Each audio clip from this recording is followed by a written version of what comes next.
Hello children, praise the lord. Welcome to kids story time. పిల్లలు రెడీగా ఉన్నారు కదా? ఓకే, ఈరోజు మనం ఒక మంచి లెసన్ నేర్చుకుందాం. అందరూ జాగ్రత్తగా వినండి, ఓకేనా చిల్డ్రన్? రైట్. పిల్లలు, ఒక ఊర్లో ఒక అంకుల్ ఉన్నాడు. ఆయన పేరు రమేష్. రమేష్ అంకుల్కి చాలా స్వార్థం పిల్లలు. అంటే తెలుసు కదా, ఎవ్వరికి ఏమి ఇవ్వకుండా మొత్తం తనే దాచిపెట్టుకునేవాడు. పిల్లలు, మీ ఇంట్లో అన్న చెల్లెళ్ళు అక్క తమ్ముళ్ళు ఉంటారు కదా, మీ వస్తువులు మీ ఫ్రెండ్స్ తోటి కానీ మీ సిబ్లింగ్స్తో కానీ షేర్ చేసుకుంటారా పిల్లలు? అమ్మో అక్క, నేనైతే అస్సలకి అనక్క అని అంటే మీరు కూడా రమేష్ అంకుల్కి ఫ్రెండ్సే. పిల్లలు, ఎవరితో షేర్ చేసుకోకుండా అన్నీ తానే దాచిపెట్టుకుంటూ అనుభవిస్తూ ఉండేవాడు. చాలా సెల్ఫిష్గా ఉన్నాడు. దేవుని పిల్లలు సెల్ఫిష్గా ఉండొచ్చా? లేదు కదా. అందుకని ఈరోజు మనం చాలా జాగ్రత్తగా ఈ లెసన్ వినాలి, ఓకే? అయితే పిల్లలు, ఒకరోజు ఈ రమేష్ అంకుల్ చాలా బాధతో తన ఫ్రెండ్ అయిన రవి అంకుల్ దగ్గరికి వెళ్ళాడు. అప్పుడు రవి అంకుల్ అడిగాడు, ఏ రమేష్, చాలా సాడ్గా ఉన్నావు, కారణం ఏంటి అని అడిగాడు పిల్లలు. అప్పుడు రమేష్ అంకుల్ చెప్పాడు బాధతో, నేను 30 గోల్డ్ కాయిన్స్ దాచిపెట్టుకున్నాను రా, ఎక్కడికి పోయాయి, అవి కనిపించట్లేదు అని చాలా బాధపడుతుంటే, అయ్యో నువ్వేం బాధపడకు రమేష్, దేవుడు నీకు సహాయం చేస్తాడు, మనం ప్రేయర్ చేసుకుందాం, బాధపడొద్దు అని రవి అంకుల్ తన ఫ్రెండ్కి చెప్పాడు. రవి అంకుల్ చాలా మంచోడు, దేవుని భయం కలిగిన వాడు. రవి అంకుల్కి చాలా మంచి మనసుంది. తన ఫ్రెండ్ అయిన రమేష్ అంకుల్కి హెల్ప్ చేయాలని చాలా ప్రయత్నించాడు. ఆ గోల్డ్ కాయిన్స్ ఎక్కడ పోయాయో నువ్వేం బాధపడకు, మనం వెతుకుదాం, మనము ట్రై చేద్దాం ఎక్కడ దొరుకుతాయో అని మరి రమేష్ అంకుల్కి ధైర్యం చెప్పాడు పిల్లలు రవి అంకుల్. అయితే కొంతసేపు వీళ్ళిద్దరూ మాట్లాడుకుంటుంటే పరిగెత్తుకుంటూ రవి అంకుల్ వాళ్ళ పాప, డాడీ నీతో ఒక మాట చెప్పాలి, ఇలా రా అని పిలిచింది. రవి అంకుల్ని పిలిచేసరికి ఏ నానా అని గబగబా వాళ్ళ డాడీ వాళ్ళ పాప దగ్గరికి వెళ్ళాడు. డాడీ, నేను వస్తుంటే ఈ గోల్డ్ కాయిన్స్ కనపడ్డాయి డాడీ, గోల్డ్ కాయిన్స్ దొరికాయి డాడీ అని వెంటనే ఆ కాయిన్స్ అన్నీ వాళ్ళ డాడీకి చూపిస్తే రవి అంకుల్కి అర్థమైపోయింది. ఓహో, దారిలో పడేసుకున్నావా ఇన్ని విలువైన కాయిన్లని అర్థమైపోయి కొంతమంది అయితే ఎవరికి చెప్పొద్దు, దాచిపెట్టుకుందాం అనుకుంటారు కదా. కానీ రవి అంకుల్, హే రమేష్, నువ్వేం బాధపడద్దు, ఇదిగో నీ గోల్డ్ కాయిన్స్ దొరికేసాయి, 30 కాయిన్స్ పోయాయి అన్నావు కదా, మా పాపకి 30 కాయిన్స్ దొరికాయంట, ఇదిగో నీ గోల్డ్ కాయిన్స్ అన్నీ ఇదిగో తీసుకో అని ఇచ్చాడు పిల్లలు. అబ్బా, 30 గోల్డ్ కాయిన్స్ భలే దొరికాయి. కానీ నాకు ఒక ఐడియా వచ్చింది. అదేంటంటే 30 అనకుండా నేను 40 గోల్డ్ కాయిన్స్ అని అంటే మిగిలిన 10 గోల్డ్ కాయిన్స్ మా ఫ్రెండ్ ఎలాగైనా సరే తెచ్చిస్తాడు కదా అని అబద్ధం చెప్పేద్దామని ప్లాన్ చేసుకొని రవి అంకుల్ దగ్గరికి కంగారుగా వెళ్ళాడు. ఏమైంది రమేష్, నీ కాయిన్స్ నీకు వచ్చాయి కదా, ఇంకా ఏంటి చాలా బాధగా టెన్షన్ పడుతూ వచ్చావు, ఏం జరిగింది అని అడిగాడు పిల్లలు. అప్పుడు ఆ రవి అంకుల్తో రమేష్ అంకుల్ అంటున్నాడు, ఏం లేదు రవి, నా కాయిన్స్ 40 కదా, 30 ఉన్నాయేంటి? నిజం చెప్పురా, 40 కాయిన్స్ అయితే నువ్వు 30 కాయిన్స్ ఇచ్చావు, ఇంకా 10 కాయిన్స్ ఏం చేస్తావు? నువ్వు దాచిపెట్టావు కదా, నిజం చెప్పు, దాచిపెట్టావు కదా అని వాళ్ళ ఫ్రెండ్ని కోపంగా అడుగుతున్నాడు పిల్లలు.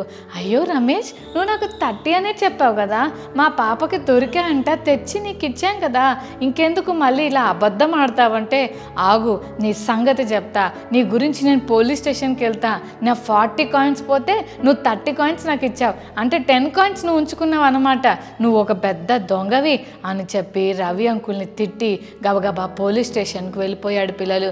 వెళ్ళిపోయి పోలీసు వాళ్ళకి చెప్తున్నాడు, సార్ నావి 40 గోల్డ్ కాయిన్స్ ఉండాలి, ఆ 40 గోల్డ్ కాయిన్స్ పోయాయని నేను చాలా బాధతో మా ఫ్రెండ్ రవి వాళ్ళ ఇంటికి వెళ్ళి నేను చెబుతుంటే వాళ్ళ పాప 30 గోల్డ్ కాయిన్స్ దొరికాయని తెచ్చింది సార్, నా ఈ 40 పోతే వాళ్ళు 30 తెచ్చారు సార్, సార్ మీరు ఏదైనా చేసి నాకు సహాయం చేయండి సార్, నా 10 గోల్డ్ కాయిన్స్ ఎక్కడ పోయాయో సార్, కొంచెం ప్లీజ్ సార్ నా 10 నాకు తెచ్చేయండి సార్, అలాగైనా సరే వాళ్ళ దగ్గర ఇప్పించండి సార్ అని వాళ్ళ ఫ్రెండ్ గురించి అబద్ధం చెప్పాడు పిల్లలు. పిల్లలు, మనం అలా అబద్ధం చెప్పొచ్చా? లేదు కదా, దేవుని పిల్లలు అబద్ధం చెప్పకూడదని బైబిల్ చెప్తుంది. చాలామంది అబద్ధాలు ఆడుతుంటారు, నేను తీసుకోలే మమ్మీ, నాకు అస్సలు తెలియదు మమ్మీ, నేను చూడలేదు మమ్మీ అని చాలాసార్లు అబద్ధాలు ఆడుతుంటారు కదా పిల్లలు. మనం అలా చేయకూడదు, ఓకేనా? అయితే పిల్లలు, ఈ రమేష్ అంకుల్ అబద్ధం చెప్పే చెప్పేసరికి పోలీసు వాళ్ళు అయితే ఆ పాపని వాళ్ళ డాడీని ఇద్దరిని పోలీస్ స్టేషన్కి రమ్మనండి అని పిలిచాడు పిల్లలు. వాళ్ళిద్దరిని పోలీస్ స్టేషన్కి తీసుకొచ్చారు. ఆ రవి అంకుల్ వాళ్ళ పాప నిలబడ్డారు. ఏం పాప నీకెన్ని కాయిన్స్ దొరికాయమ్మా అని అడిగితే, అంకుల్ నాకు 30 కాయిన్సే దొరికాయి అంకుల్ అని ఆ పాప చెప్పింది. అప్పుడు రవి అంకుల్ని అడిగాడు, ఏం బాబు ఏమైంది, తనకు 40 కాయిన్స్ పోయాయి అంట కదా, నీకెన్ని దొరికాయి అని అడిగారు పిల్లలు. అడిగితే అప్పుడు ఆయన అన్నాడు, లేదండి 30 కాయిన్స్ పోయాయని నాకు చెప్పాడు. అనుకోకుండా మా పాపకు 30 గోల్డ్ కాయిన్స్ దొరికితే ఖచ్చితంగా అది నా ఫ్రెండ్ అయి ఉంటాయని మొత్తం తీసుకెళ్ళి రమేష్ చేతుల్లో పెట్టానండి అని అన్నాడు.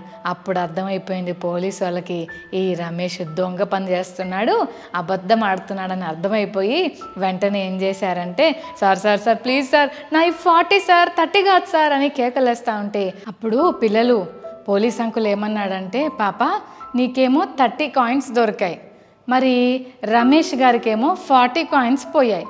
కాబట్టి ఈ రమేష్ గారి కాయిన్స్ 40 పోయాయి కాబట్టి బహుశా ఈ పాపకి 40 దొరకలేదు కాబట్టి ఈ కాయిన్స్ రమేష్ గారివి కాదు, ఎవరో పోగొట్టుకున్న కాయిన్స్ నీ దగ్గర ఉన్నట్టున్నాయి. కాబట్టి ఆ 30 కాయిన్స్ నువ్వు తీసేసుకొని మీ ఇంటికి వెళ్ళిపో. ఆ రమేష్ అంకుల్ దగ్గర పోయిన ఆ 40 కాయిన్స్ ఎవరైనా మా దగ్గర దొరికాయని 40 తెచ్చారనుకో, అప్పుడు మనం రమేష్ అంకుల్కి ఇద్దాం, అంతవరకు ఈ 30 కాయిన్స్ నువ్వు తీసుకొని నీ దగ్గర పెట్టేసుకో పాప అని చెప్పాడు పిల్లలు. ఎప్పుడైతే ఆ మాట చెప్పాడో రమేష్ అంకుల్కి వెంటనే అర్థమైపోయింది, అయ్యో నేను ఇంకేదో 10 కాయిన్స్ నాకు లాభంగా వస్తాయి అనుకున్నాను కానీ, ఒక అబద్ధం ఆడితే 10 కాయిన్స్ ఎక్స్ట్రా వస్తాయని అనుకున్నాను కానీ ఉన్న 30 కాయిన్స్ వెళ్ళిపోతాయని అనుకుంటే ఈ అబద్ధం చెప్పేవాడిని కాదు కదా అని, sir sir sir please sir నేను అబద్ధం ఆడేశాను సార్, ఏమనుకోకండి sir, sir sir sorry sir నన్ను క్షమించండి సార్, నా కాయిన్స్ 30 అయిపోయాయి కానీ ఒక 10 ఎక్స్ట్రా వస్తాయని ఇలా అబద్ధం ఆడాను సార్ అంటే, అవన్నీ నా దగ్గర చెప్పొద్దు, 30 కాయిన్స్ పాప నువ్వు తీసుకొని వెళ్ళిపో అని పంపించేశారు పిల్లలు. చూసారా అబద్ధం ఆడినందుకు ఎంత నష్టం జరిగింది, అసలు ఉన్నాయన్నీ వెళ్ళిపోయాయి కదా పిల్లలు. అందుకే మనం అబద్ధం ఆడకూడదు పిల్లలు, ఓకేనా. బైబిల్లో కూడా ఒక సంఘటన జరిగింది, అదేంటంటే కింగ్ సొలొమన్ సింహాసనం మీద కూర్చొని దేశాన్ని పరిపాలన చేస్తుంటే ఆ రాజు దగ్గరికి 2 ఆంటీలు వచ్చారు. ఆ ఇద్దరు ఒక బేబీని పట్టుకొని వచ్చారు.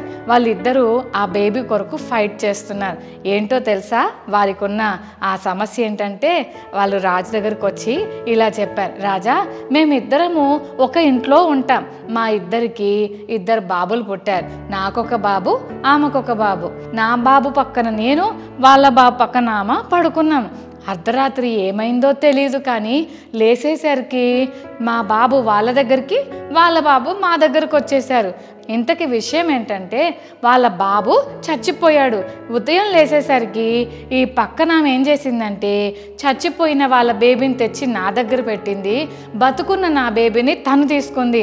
మార్నింగ్ లేచినప్పటి నుంచి మా బాబుని పట్టుకొని ఈ బేబీ నాకు చెందిన బేబీ నాకు ఇచ్చేసేయి, నా బేబీని నువ్వు ముట్టుకోవద్దని నా బిడ్డ దగ్గరికి నన్ను పోనీయట్లేదు రాజా, ఆ బేబీ ఆమె ఎత్తుకున్న బేబీ నాది అని చెప్తుంది ఒక మదర్.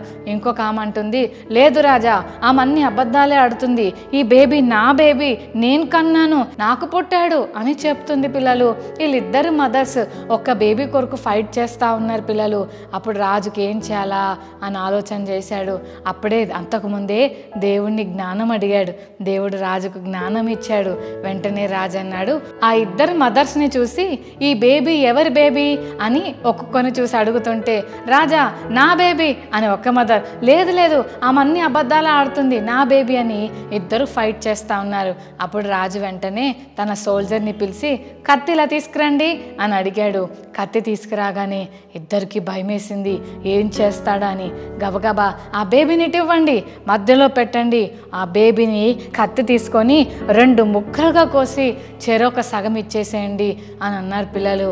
అప్పుడు నిజమైన మదర్ అనింది, రాజా అలా చేయకండి, నా బేబీని చంపొద్దు ప్లీజ్, కావాలంటే నా బేబీని ఆమెకి ఇచ్చేసేయండి, కానీ నా బేబీ చచ్చిపోతే నేను చూడలేను అని ఒక మదర్ చెప్పింది పిల్లలు.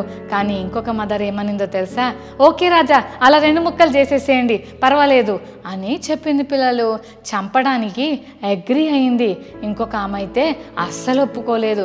అప్పుడు రాజుకు అర్థమైంది ఈమె నిజమైన తల్లి అని అర్థమయ్యి వెంటనే ఆ బేబీని తనకు హ్యాండ్ ఓవర్ చేశాడు. పిల్లలు అబద్ధమాడి ఆ బేబీని తన సొంతం చేసుకోవాలని అనుకుంది, కానీ ఆ అబద్ధము ఎంత ప్రమాదకరమో కదా పిల్లలు. అబద్ధమాడి అన్యాయం చేస్తే దేవుణ్ణి మనం సంతోషపెట్టలేమని ఈరోజు మనం నేర్చుకుంటున్నాం. పిల్లలు రమేష్ అంకుల్ అబద్ధమాడి అన్యాయంగా ఇంకేదో సంపాదించాలని అనుకున్నాడు, కానీ చివరికి అసలు ఉన్న కాయిన్స్ కూడా పోగొట్టుకున్నాడు. ఏ ఆంటీ కూడా అబద్ధమాడి వేరే ఒకళ్ళ బేబీని తను సొంతం చేసుకోవాలనుకుంది, కానీ ఈమెను రాజు పనిష్ చేసి వెళ్ళగొట్టేశాడు. ఒరిజినల్ మదర్కి బేబీ వెళ్ళిపోయింది. దేవుని పిల్లలు అన్యాయం చేయకూడదు, యేసయ్య పిల్లలు అబద్ధాలు ఆడకూడదని ఈరోజు మనం నేర్చుకుంటున్నాం. అబద్ధము ఎంత డేంజరో కదా, కాబట్టి జాగ్రత్త పిల్లలు, అబద్ధాలు ఆడకుండా జాగ్రత్త పడాలి. ఓకే ఫ్రెండ్స్, ఈరోజు మనం ఏం నేర్చుకున్నాం పిల్లలు? అన్యాయము చేయొద్దు, అబద్ధము ఆడద్దు. ఓకేనా? రైట్. మరి ప్రార్థన చేసుకుందామా? కళ్ళు మూసుకోండి, ప్రార్థన చేసుకుందాం. ప్రేమగల తండ్రి, మీకు వందనాలు. ఈరోజు మీరు మాతో మాట్లాడిన ప్రతి మాటకై స్తోత్రాలు. అన్యాయం చేసి అబద్ధమాడి ఏదో సంపాదించాలనుకున్న ఆ సెల్ఫిష్ రమేష్ అంకుల్ కానీ, అలాగే ఆ మదర్ కానీ అబద్ధాలు ఎక్కడ కూడా గెలవకుండా నువ్వు సహాయం చేశావు ప్రభా. ఈ మాటలు వింటున్న చెల్లి తమ్ముడు కూడా అబద్ధం ఆడటం వల్ల ఏమాత్రము మంచిది కాదని, క్షేమం కాదని ఈరోజు మేము లెసన్ ద్వారా నేర్చుకున్నాం. కాబట్టి ఈ మాటలు మేము విని వాటి ప్రకారం జీవించినట్లు కృపను అనుగ్రహించి సహాయం చేయమని యేసు నామమున అడుగుతున్నాం తండ్రి. ఆమేన్, ఆమేన్.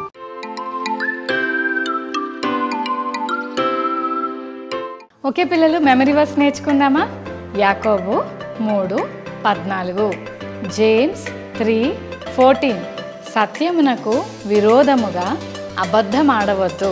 మరొకసారి నేర్చుకుందామా పిల్లలు? సత్యమునకు విరోధముగా అబద్ధం ఆడవద్దు. యాకోబు 3:14, James 3:14. God bless you children. Bye.